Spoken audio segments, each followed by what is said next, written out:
Obviously, the big news item today, the president's firing of the FBI Director Comey.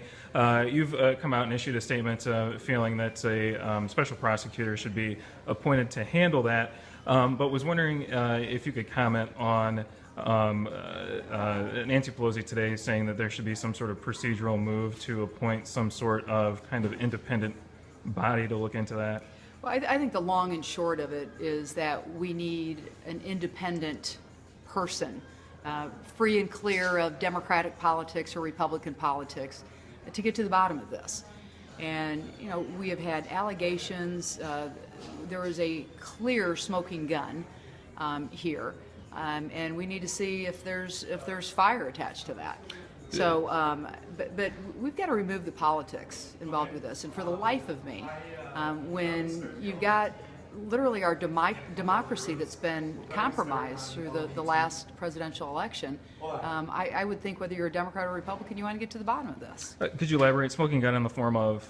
Well, you've got Jared Kushner's sister now that's going over and selling visas and dropping her brother's, her brother's name, who's Donald Trump's son-in-law.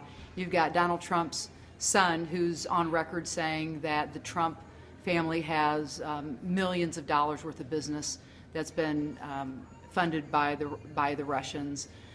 You've got Paul Manafort, who his association with Russia and with Putin is undisputed.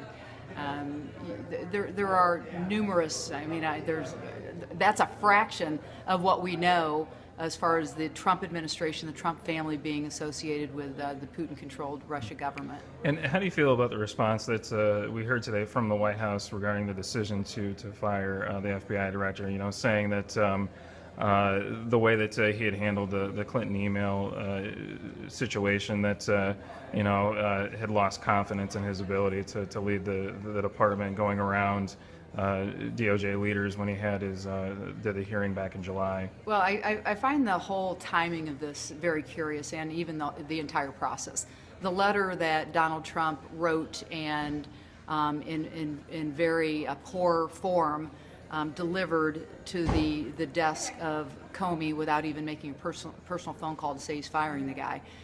In the lead sentence, it talks about how the Attorney General made this recommendation. This is the same Attorney General who has recused himself from this any interaction with this investigation. So that's curious in and of itself. The fact that in the history of the United States, there's only been one other incident in which a president fired a director of the FBI, and that was over ethics violations under the Clinton administration, and there was nothing partisan about it. Both Republicans and Democrats agreed that he had to go. So really, this is the first time without any clear evidence of exactly why President Trump tried to or fired the director of the FBI, why this is happening right now. And here's what the American public is owed. There's clear intervention from Putin's Russia into our democracy, trying to undermine our democracy, getting involved in our presidential election. That's not even disputed. As President of the United States, you would think that President Trump would want to get to the bottom of this. And if he doesn't want to get to the bottom of it, the question is, what in the heck is he trying to hide?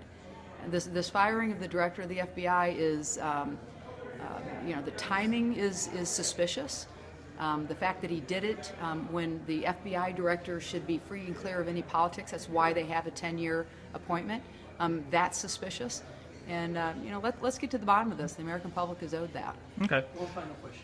Yep. And then the other question I had, last month, I believe, Galena City Council members kind of defeated a proposal that would have kind of declared the city welcoming to immigrants, refugees. Part of the reasoning for that is a fear or uncertainty of any sort of, I don't know if reprisal is the right word, but repercussions from the federal government, if it could jeopardize federal funding for projects they would have later down the line.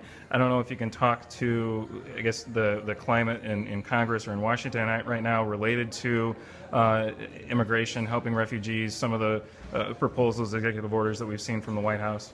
Well, I support comprehensive immigration reform. I have since I was first elected to Congress. I'm a co-sponsor of legislation that looks at completely reforming our immigration policies. We need that. If you talk to any of our area family farmers, they will tell you that we need that. But the bill that I support, and that is supported by almost 200 members of Congress, calls for making sure that if there are people who have entered our country and want to become citizens, that there's a path to citizenship, that they pay a fine, they go to the back of the line, that if any of those folks have committed a crime, well, then that's a different story. They should go back to their home countries if they're felons of any sort. But otherwise, if it's people who want to make a living, want a better life, are working in so many of our jobs at meat packing plants. The vast majority of the people working there, and we've got several of them in our congressional district, come from other countries.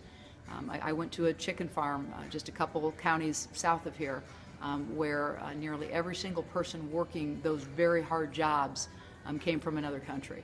And so, we need comprehensive immigration reform, and that is the answer to this problem. And I hope that we can come together in bipartisan fashion at some point and get that passed.